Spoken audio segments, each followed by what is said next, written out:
ಇವತ್ತೇನು ನಾವೊಂದು ಸಸ್ಯಕಾಶ ಲಾಲ್ಬಾಗಲ್ಲಿ ಒಂದು ಅದ್ಭುತವಾಗಿ ಏನು BBMP ಗ್ರೇಟರ್ ಬೆಂಗಳೂರು ಇದು ಮಾಡಿದೆ.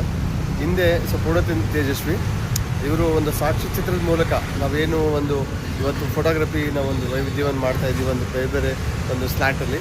ಅದು ಪೂರ್ಣಚಂದ್ರ ತೇಜಸ್ವಿ ಒಂದು ಕ್ಯಾಮ್ರಾ ತಗೊಂಡು ಅವರು ಬೇರೆ ಬೇರೆ ಕಡೆ ಹೋಗ್ತಾಯಿದ್ರು. ಅಂದರೆ ಒಂದು ಹೊರಗಡೆ ಅವ್ರು ಎಲ್ಲೇ ಹೋಗಲಿ ಅದನ್ನು ಕ್ಯಾಪ್ಚರ್ ಮಾಡಿ ಅದನ್ನು ರೈಟ್ ಮಾಡ್ತಾಯಿದ್ರು. ಅದನ್ನು ರೈಟ್ ಮಾಡಿ ಇವತ್ತು ನಮಗೆ ಅವರು ಕತೆ ಕಾದಂಬರಿಗಳು ಬುಕ್ಸಲ್ಲಿ ನೋಡ್ತಾ ಇರ್ತೀವಿ.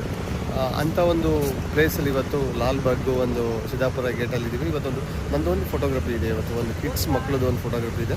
ಆ್ಯಕ್ಚುಲಿ ಬೇಗ ಬಂದಂಥ ಸಂದರ್ಭದಲ್ಲಿ ಇದು ಹೊರಗಡೆ ನೋಡಿ ನಾನು ಒಂದು ನಿಮಗೆ ಶೇರ್ ಮಾಡಬೇಕಂತ ಮಾಡ್ತಾಯಿದ್ದೀನಿ. ಬ್ಯೂಟಿಫುಲ್ ಆಗುತ್ತೆ ನಮ್ಮ ಕರ್ನಾಟಕ. ಸೊ ಒಂದು ಕವಿ ಕಾದಂಬರಿಗಳು ಅಂದರೆ ಯಥೇಚ್ಛವಾಗಿ ಅಂದರೆ ನಮ್ಮ ಸಾಹಿತ್ಯಕ್ಕೆ ಯಥೇಚ್ಚು ಬೇರೆ ಬೇರೆ ರಾಜ್ಯಕ್ಕಿಂತ ದ್ವಿತೀಯ ಜ್ಞಾನಪೀಠ ಪ್ರಶಸ್ತಿ ಬಂದಂಥ ಒಂದು ಪುಣ್ಯಕ್ಷೇತ್ರ ಅಂತ ನಮ್ಮ ಕರ್ನಾಟಕ.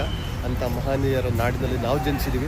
ನಾವೇನೇ ಮಾಡಿದರೂ ಒಂದು ತುಂಬ ವಿಭಿನ್ನವಾಗಿ ಏನು ಹಿಂದೆ ಬ್ಯಾನರ್ ಇವತ್ತೇನು ಫಲಪುಷ್ಪ ಚಿತ್ತಂಕ ವಸ್ತು ಪ್ರದರ್ಶನ ಏನು ಲಾಲ್ಬಾಗಲ್ಲಿ ತುಂಬ ವಿಭಿನ್ನವಾಗಿ ಮಾಡಿದ್ದಾರೆ. ಅಂಥ ಒಂದು ಪ್ಲೇಸಲ್ಲಿ ಇವತ್ತು ನಾನು ಬಂದಿದ್ದೀನಿ. ಬಟ್ ನನಗೆ ಖುಷಿ ಆಗುತ್ತೆ ಅಲ್ಲಿ ನೋಡ್ತಾ ಇದ್ದರೆ. ನೀವು ಏನಾದರೂ ನಾನು ಸೋಷಿಯಲ್ ಮೀಡಿಯಾ ಪ್ಲಾಟ್ಫಾರ್ಮ್ ಹಾಕ್ತೀನಿ, ಬಂದು ಇದನ್ನು ನೋಡಿಕೊಂಡು ಎಂಜಾಯ್ ಮಾಡಿ. Thank you.